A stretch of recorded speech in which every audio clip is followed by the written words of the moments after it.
ആർക്കും പരാജയപ്പെടുത്തുവാൻ സാധിക്കില്ല എന്ന് ബ്രഹ്മാവിൽ നിന്നും വരം ലഭിച്ച ആംഗലേയ രാജാക്കന്മാർ ദേവന്മാരിൽ നിന്നും അസുരന്മാരിൽ നിന്നും ഭീഷണി നേരിട്ടിരുന്നില്ല.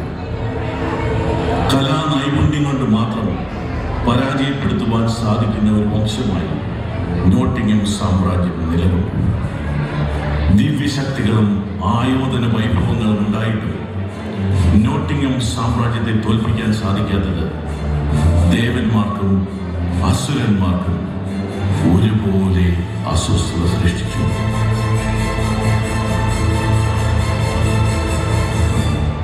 ഇല്ല, എനിക്കിത് അംഗീകരിക്കാൻ സാധിക്കുന്നില്ല.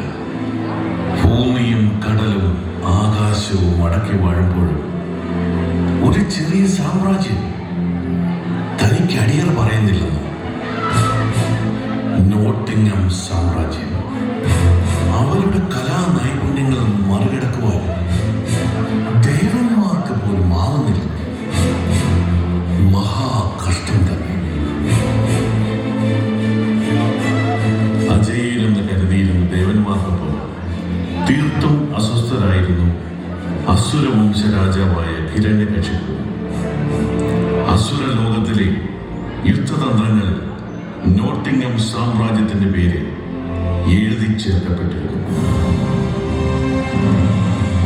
അസുരന്മാർ ആരാണെന്ന് ദേവന്മാരെ ഒപ്പം നോട്ടിംഗ്ഹാം സാമ്രാജ്യത്തെ കാണിച്ചു കൊടുക്കേണ്ട സമയം ആയിരിക്കും. ആയോധന മുറകളിൽ മാത്രമല്ല, കലകളിലും അസുരന്മാർ എന്താണെന്ന് തെളിയിക്കും. ദേവലോകവും നോട്ടിംഗ്ഹാം സാമ്രാജ്യവും ഞാൻ എന്റെ അധീനതയിൽ കൊണ്ടുവരും.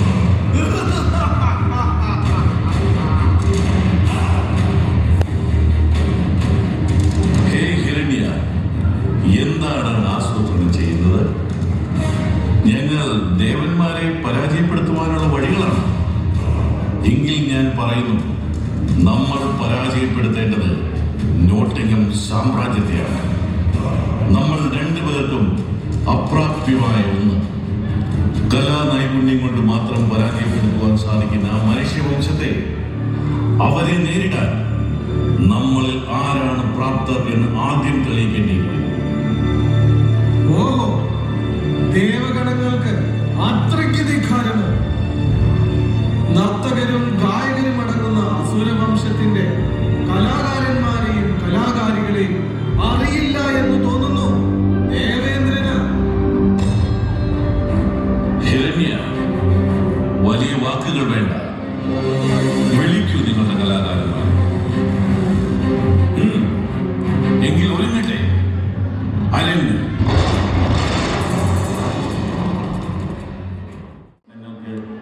അദ്ദേഹത്തിന് പൊറുതിമുട്ടി. അയ്യോ, ഒന്നും ചെയ്യല്ലേ. ഇനി ഇനി ഇനി ഞാൻ ശ്രദ്ധിച്ചോളാം. ഈ ഒരു പ്രാവശ്യത്തേക്ക് കൂടി ഒന്ന് ക്ഷമിക്കേ. ദേവേന്ദ്രനാണ് പോലും ദേവേന്ദ്രൻ. ഒരു കുടമ ഇസ്തിരിക്കാൻ പോലും അറിയില്ല. അലക്കി കഴിഞ്ഞു ആ അയയിൽ കിടക്കുന്ന തുണിയൊന്നും മടക്കിയെങ്കിലും വച്ചാണ്. ഞാൻ അവസാനമായിട്ട് പറയുക, ഇനി മേലെ ഇസ്തിരിപ്പെട്ടി കൈ തൊട്ടുപോകരുത്. മനസ്സിലായോ? ഇല്ലെങ്കിൽ എന്റെ കയ്യിൽ നിന്ന് നല്ല കുഴി മേടിക്കും. വന്ദനം ദേവി. എന്താണ് ഇപ്പൊ ഇങ്ങോട്ട് വന്നത്? ദേവി എന്നെ വിളിച്ചിരുന്നോ? ഇല്ല തോഴി, എന്റെ പ്രിയതമനോട് തൊഴി മേടിക്കുമെന്ന് പറഞ്ഞതാ. ആ തൊഴി ഇന്നത്തെ ഭോജനത്തിനോടൊപ്പം ചക്കക്കുരുമാങ്ങിയും വേണ്ട. അത് പ്രിയതമന് വയറ്റിലൊരു ഗുളുകുളു. അത് കാരണം ഇന്നലെ രാത്രി ഉറങ്ങാനേ കഴിഞ്ഞതില്ല. പ്രിയതമാ, യുദ്ധത്തിന് മുൻപായുള്ള ശങ്കൂതൽ അങ്ങ് ചെയ്യരുത്. വയറിലെ പ്രശ്നം ഓർമ്മയുണ്ടല്ലോ അല്ലേ? പറഞ്ഞത് നന്നായി. രഥത്തിൽ കയറുന്നതിന് മുമ്പ് ഒന്നുകൂടി പോയിട്ട് വരാം. വന്ദനം റാണി, ഒരു സന്തോഷ വാർത്ത അറിയിക്കുവാനുണ്ട്. നമ്മുടെ ഗായകർ അസുരഗണത്തെ ആലാപനത്തിലൂടെ പരാജയപ്പെടുത്തിയിരിക്കുന്നു. റാണിയെ മുഖം കാണിച്ച് ഒരിക്കൽ കൂടി ആ ഗാനം ആലപിക്കുവാൻ അവർ ആഗ്രഹിക്കുന്നു. അവരെ അകത്തേക്ക് ആനയിക്കട്ടെ. തീർച്ചയായും നമുക്ക് ശ്രമിക്കാം ആ മനോഹര ഗാനം. കൊണ്ട് ഞാൻ എന്താ ചെയ്യുക? എല്ലാവരുടെയും ജൽപ്പനങ്ങൾ ഒന്ന് തന്നെ. ഭർത്താക്കന്മാരുടെ കുറവുകൾ, സൗഹൃദ കൂടുതൽ, മദ്യസേവ, ഇതൊക്കെയാണ് എല്ലായിടത്തെയും സ്ഥിരം പല്ലവി. ഓ, എന്ത് പറയാനാണേ. ഇനി അങ്ങയുടെ വാക്കുകളിൽ കൂടി മാത്രമേ എനിക്ക് വിശ്വാസമുള്ളൂ. അസുര രാജാവെന്ന് പറഞ്ഞിട്ട് എന്ത് കാര്യം? എനിക്ക് മടുത്തു. വീട്ടിൽ ഒരു പണിയും ചെയ്യില്ല. എപ്പോഴും ആ വാൾ തേച്ച് എനിക്ക് വെക്കണമെന്നൊരു വിചാരമേ ഉള്ളൂ. പോരാഞ്ഞിട്ട് ആ വഷളന്മാരായ കുറെ അസുരന്മാരുടെ കൂടെ എപ്പോഴും സോമരസം എന്ന വിചാരം മാത്രമേ ഉള്ളൂ. പോരാഞ്ഞിട്ട് എല്ലാ ദിവസവും ഇൻസ്റ്റാഗ്രാം റീലും കണ്ടിരിക്കും. തോഴികളെ കാണുമ്പോൾ എന്താ ഒരു ചിണുക്കം. ഞാൻ എങ്ങനെ കൊണ്ടു നടക്കും? ഗാന്ധാര രാജ, പറ, ഇനി പറ. വന്ദനം ഗാന്ധാരരാജൻ. താങ്കൾ വിളിച്ചപ്പോൾ രക്തപ്രഭ ഉണ്ടെന്ന് അറിയിച്ചിരുന്നില്ലല്ലോ. ഞങ്ങൾ കൊടും ശത്രുക്കൾ എന്നത് താങ്കൾക്ക് അറിവുള്ളതല്ലേ? ഇന്ദ്രാണി ദേവി, ഞാൻ മനസ്സിലാക്കുന്നു. എങ്കിലും ദേവന്മാരാകട്ടെ അസുരന്മാരാകട്ടെ പ്രശ്നം ഒന്ന് തന്നെയെന്ന് നമുക്ക് മനസ്സിലായി. അപ്പം ഉപദേശം ഒന്ന് തന്നെ കൊടുത്താൽ പോരെ? ഇന്ദ്രദേവനാണേലും വീട്ടിൽ പണിയൊന്നും എടുക്കുകയല്ലേ. എപ്പോഴും ആയുധം തേച്ച് മിനുക്കണം എന്നൊരു വിചാരം. കൂടെയുള്ള ദേവന്മാരുടെ കൂടെ മദ്യസേവ, ഇൻസ്റ്റഗ്രാമിൽ റീല് കണ്ടുകൊണ്ടിരിക്കൽ, തോഴികളെയൊക്കെ കാണുമ്പോൾ ഒരു കിണുകിണിപ്പ്. ഈ പറഞ്ഞതൊക്കെയല്ലേ പ്രശ്നങ്ങള്? മോളെ ഇന്ദ്രാണി, ഇത് തന്നെയാണ് ഞാൻ എല്ലായിടത്തും പോയി കേൾക്കുന്നത്. ഈ പറഞ്ഞ കുറവുകളൊക്കെ എല്ലാവർക്കും ഉണ്ട്. അത് ഞാൻ എങ്ങനെ പറഞ്ഞ് മനസ്സിലാക്കും നിങ്ങളെ? എൻ്റെ ഉപദേശം എന്തെന്നാ, അവർ യുദ്ധത്തിന് പോയി തിരികെ വരുമ്പോഴേക്കും സോമരസത്തിനൊപ്പം നല്ല വിഭവങ്ങൾ ഉണ്ടാക്കി വെക്കുക, സ്നേഹത്തോടെ അതങ്ങ് വിളമ്പി കൊടുക്കുക. പിന്നെ ഇതുപോലുള്ള നല്ല സുന്ദരമായ ഗാനങ്ങൾ കേൾപ്പിക്കുക. എപ്പോഴും സമാധാനം മാത്രമേ ഉണ്ടാകൂ.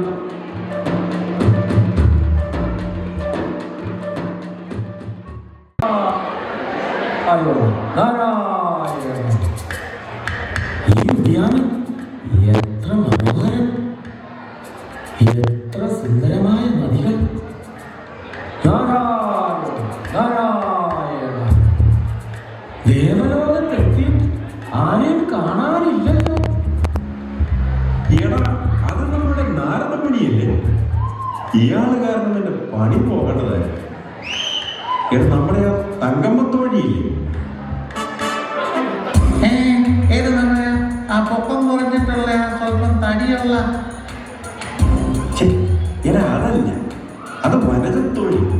ഇത് നമ്മുടെ സ്വല്പം പൊക്കമൊക്കെ ഉള്ള ഒരു 916 ഐറ്റം. മനസ്സിലായി മനസ്സിലായി മനസ്സിലായി. ഞാൻ അവരോട് പഞ്ചാര അടിക്കുവാന്ന് ഇയാള് ഇന്ദ്രനോട് പറഞ്ഞു. ഇയാള് പരമ പാരൻ.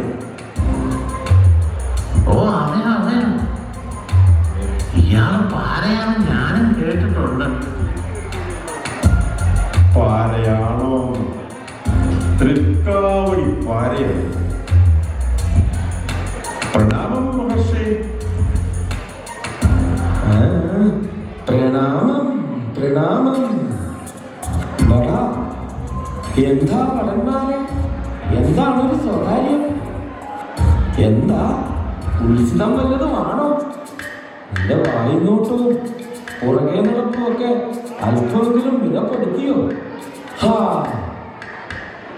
മഹാമുനി, അങ്ങേക്കറിയാമല്ലോ, ഞങ്ങൾ അസുരന്മാരുമായി യുദ്ധത്തിൽ ഏർപ്പെട്ടിരിക്കുകയാണ്. ഞങ്ങൾ ഒളിയുദ്ധം പരിശീലിക്കുകയാണ്. അതിലേറ്റവും ഉത്തമമാണല്ലോ കുളക്കടവിലെ കുറ്റിക്കാട്. എത്ര മഹത്തരമായ യുദ്ധമുറ! ഈ കുറ്റിക്കാട്ടിൽ കയറിയിരുന്ന് ഒളിയുദ്ധം നടത്താതെ ഈ മനോഹരമായ നൃത്തം ആസ്വദിക്കും പറഞ്ഞാലേ.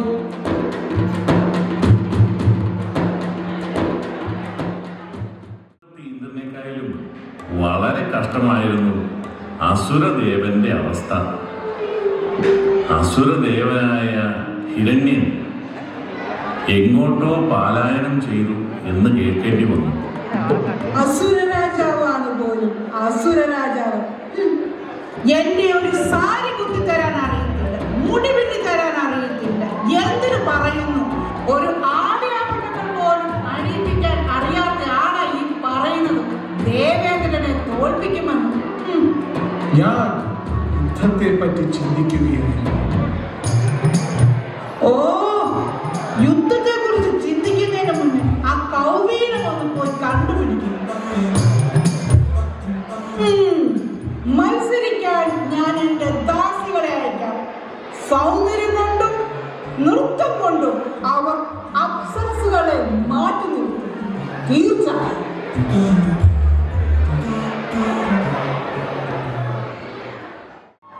യുദ്ധം കൊടുമ്പിരിക്കൊണ്ടിരിക്കുമ്പോൾ ദേവഗണങ്ങളുടെ സൈന്യാധിപനായ ദേവദത്തൻ അസുരഗണങ്ങളുടെ സേനാധിപനായ മഹിഷാസുരൻ ഒരു സന്ധി സംഭാഷണത്തിൽ ഏർപ്പെട്ടു. യുദ്ധത്തിനിടയിൽ പ്രശ്നങ്ങളുടെ ഗൗരവം മറ്റൊന്നായിരുന്നു.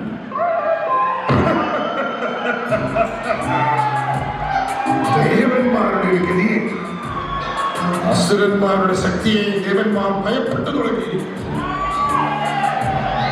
ഭയപ്പെട്ടു തുടങ്ങി എന്നുള്ളതിന് തെളിവ് അസുര സൈന്യാധിപനായ അസുര ലോകത്തിന്റെ സർവ്വസൈന്യാധിപനായ നമ്മളോട് സന്ധി സംഭാഷണത്തിനായി കൊണ്ടിരിക്കുന്നു.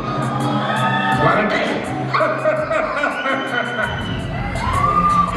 മഹിഷാസുര, ഇത് ഒരു സന്ധിക്കാരി എന്ന് നീ കരുതിയല്ലേ?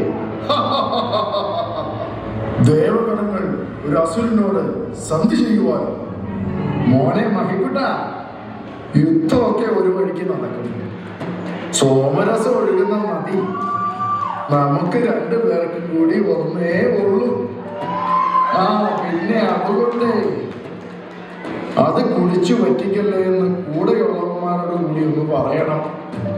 പിന്നെ മഹിഷാസുര, ഞങ്ങളുടെ തോഴിമാരെ പലരെയും നീ നോട്ടമിടുന്നുണ്ടെന്ന് ഞാൻ കേട്ടു. ഒരു പാലമിട്ടാൽ അങ്ങോട്ടും ഇങ്ങോട്ടും അറിയാലോ അല്ലേ?